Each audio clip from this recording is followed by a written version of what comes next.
నమస్కారం AR news కి స్వాగతం. నేను రమేష్. ఈనాటి వార్తల వివరాలు ఇలా ఉన్నాయి. పాతపట్నం నియోజకవర్గం కొత్తూరు మండలం పనస కేసీబీవీ పాఠశాలలో శుక్రవారం స్థానిక శాసనసభ్యులు మామిడి గోవిందరావు ఆకస్మికంగా తనిఖీ చేశారు.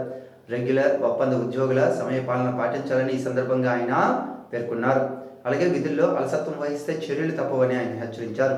ఈ క్రమంలో విద్యార్థులకు కల్పిస్తున్న సౌకర్యాలపై ఆయన విద్యార్థులను అడిగి తెలుసుకున్నారు.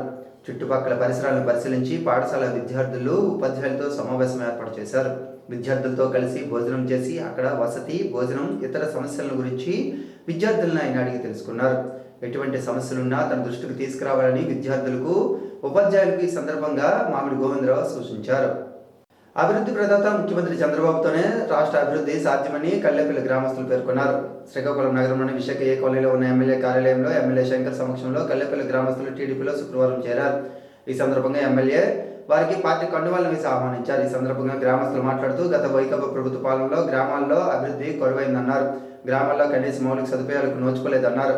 కూటమి ప్రభుత్వం ఏర్పడిన తర్వాత గ్రామాల్లో అభివృద్ధి పనులు జోరందుకున్నాయని, శంకర్ హయాంలో అభివృద్ధి పనులు జరుగుతున్నాయన్నారు. ఎమ్మెల్యే శంకర్ ఆధ్వర్యంలో పనిచేసేందుకు తామంతా సిద్ధంగా ఉన్నామన్నారు. ఈ సందర్భంగా ఎమ్మెల్యే మాట్లాడుతూ నియోజకవర్గంలో ఏ గ్రామానికి వెళ్ళినా ప్రజల నుంచి కూటమి ప్రభుత్వానికి ఆదరణ లభిస్తుందన్నారు. ఈ కార్యక్రమంలో పలువురు టీడీపీ నాయకులు మొక్కల శ్రేణు, మొక్కల జయానంద్, సేర రమణయ్య తదితరులు ఉన్నారు. శ్రీకాకుళం జిల్లా కేంద్రం గుడివీధిలో నాగవల్లి నదీ తీరాన వెలసి ఉన్న శ్రీ ఉమారుద్ర కోటేశ్వర స్వామి దేవాలయ ప్రాంగణంలో గల శ్రీ ఆంజనేయ స్వామి వారికి శుక్రవారం హనుమత్ వ్రతం సందర్భంగా క్షీరాభిషేకం భక్తుల స్వహస్తాలతో అత్యంత వైభవంగా జరిగింది. ఆలయ ప్రధాన అర్చకులు ఆరవల్లి శ్రీరామమూర్తి శర్మ, ఆలయ ఉప అర్చకులు పెంట పార్థసారథి శర్మ ఆధ్వర్యంలో హనుమత్ వ్రత కార్యక్రమం ఆలయ నిర్మాణదాతలు ఓన నాగరాజు, భవానీ దంపతులు, పట్న రవిశంకర్, రమాదేవి దంపతులు చేతుల మీదుగా చేపట్టారు. ఈ కార్యక్రమంలో ఆలయ కార్యనిర్వహణాధికారి సర్వేశ్వరరావు, సిబ్బంది, అధిక సంఖ్యలో భక్తులు పాల్గొన్నారు. మున్సిపల్ కార్మికులకు పెంచిన మాస్టర్ పాయింట్లను తగ్గించాలని, అధికారుల వేధింపులు ఆపాలని సిటీ జిల్లా ప్రధాన కార్యదర్శి P Tejeswara Rao, AP municipal workers and employees federation జిల్లా ఉపాధ్యక్షులు ఆరుగుల గణేష్, జిల్లా ప్రధాన కార్యదర్శి ఎన్ బలరాములు డిమాండ్ చేశారు. మాస్టర్ పాయింట్ల పెంపును నిరసిస్తూ AP municipal workers and employees federation ఆధ్వర్యంలో శుక్రవారం కార్మికులు విధులను బహిష్కరించారు. ఈ సందర్భంగా వారు మాట్లాడుతూ ప్రస్తుతం ఉన్న మాస్టర్ పాయింట్ల స్థానంలో 2 కొత్తవి ఏర్పాటు చేయడం వల్ల ఉదయం విధులకు హాజరు కావడానికి ఆటోలు దొరకపోవడంతో కార్మికులు ఇబ్బంది పడుతున్నారు. రోజుకి 50 రూపాయలు ఆటో ఛార్జీలకే వెచ్చించాల్సి వస్తుందని ఆవేదన వ్యక్తం చేశారు. పుస్కాట్లు, బిల్లు, పెద్ద క్యాపిటల్ వెహికల్స్ రిపేర్లు ఉన్నా పట్టించుకోవడం లేదన్నారు. క్లాక్ వెహికల్స్ ద్వారా ఇంటింటికి వెళ్లి తడి, పొడి, చెత్త ఒక్కో ఇంటి నుంచి కేజీకి తక్కువ కాకుండా కార్మికులు తీసుకురావాలని, లేకుంటే ఆబ్సెంట్ వేస్తామని అధికారులు బెదిరించడం తగదన్నారు. కార్యక్రమంలో ఫెడరేషన్ నగర కమిటీ నాయకులు కళ్యాణ్ రాజు, ఆకుల శంకర్రావు, చిట్టి, రాము, యుగంధర్, శేఖర్, జనార్దన్, గురుస్వామి, మాధవి, రాజేశ్వరి, పార్వతి, ఈశ్వరమ్మ తదితరులు ఉన్నారు.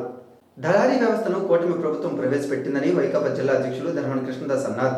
రాష్ట్ర పార్టీ పిలుపు మేరకు తరలివచ్చిన రైతులతో జ్యోతిరావు పార్కులో ఆయన మాట్లాడారు.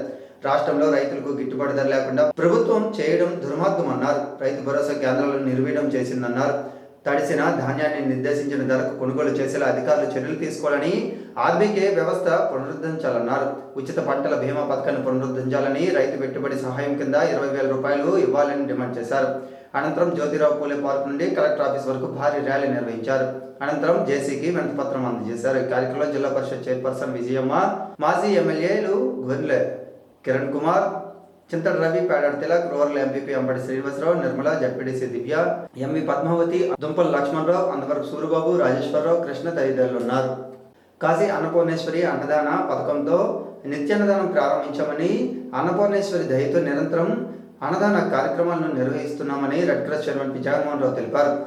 శ్రీకాకుళం శాత కళ్యాణ్ అనురాగ నిలయం, సివి నాగరాజ జ్యోతి ఆనంద నిలయం, దుర్గాదేవి చారిటబుల్ ట్రస్ట్, వరసిద్ధి వినాయక దేవాలయం ఆధ్వర్యంలో రోజు 7 రోడ్ల కోడ్లే డైనెట్ జంక్షన్తో పాటు నగర సమీపంలో గల దేవాలయ ప్రాంగణంలో 2 ఏళ్లుగా నిరుపేదలకు నిత్యాన్నదానం చేస్తున్నామన్నారు. శుక్రవారం పెద్దపాడుకు చెందిన బి సాయి కుమార్ పుట్టినరోజు పురస్కరించుకొని అన్నదానం జరిగిందన్నారు. ఈ కార్యక్రమంలో వర్లం శివతేజ, రెడ్ క్రాస్ ప్రతినిధి ఉమాశంకర్, పవన్ కుమార్, పొడుగు చరణ్ తదితరులు ఉన్నారు.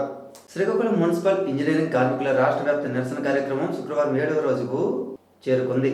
యూనియన్ గౌరవ అధ్యక్షులు టి తిరుపతిరావు, యూనియన్ అధ్యక్ష కార్యదర్శి శ్యామలరావు, ఆర్ సతీష్లు ఈ సందర్భంగా మాట్లాడుతూ రాష్ట్ర ప్రభుత్వం తక్షణం స్పందించి తమ డిమాండ్లను పరిష్కరించాలని కోరారు. జీతాలు పెంచాలని, రిటైర్మెంట్ బెనిఫిట్స్ కింద చనిపోయిన కార్మికులకు 10 లక్షల నష్టపరిహారం ఇవ్వాలని, సెలవులు మంజూరు చేయాలని కోరారు. ఈ కార్యక్రమంలో ఎస్ శంకర్, ఎం చంద్రశేఖర్, సరస్వతి, శ్రీను, సతీష్, చంద్రశేఖర్, సాగర్ తదితరులు పాల్గొన్నారు. ఈనాటి వార్తలు ఇంతటితో సమాప్తం. తిరిగి మరలా ప్రసారమయ్యే ఏఆర్ న్యూస్ లో మళ్ళీ కలుద్దాం. అంతవరకు సెలవు. నమస్కారం.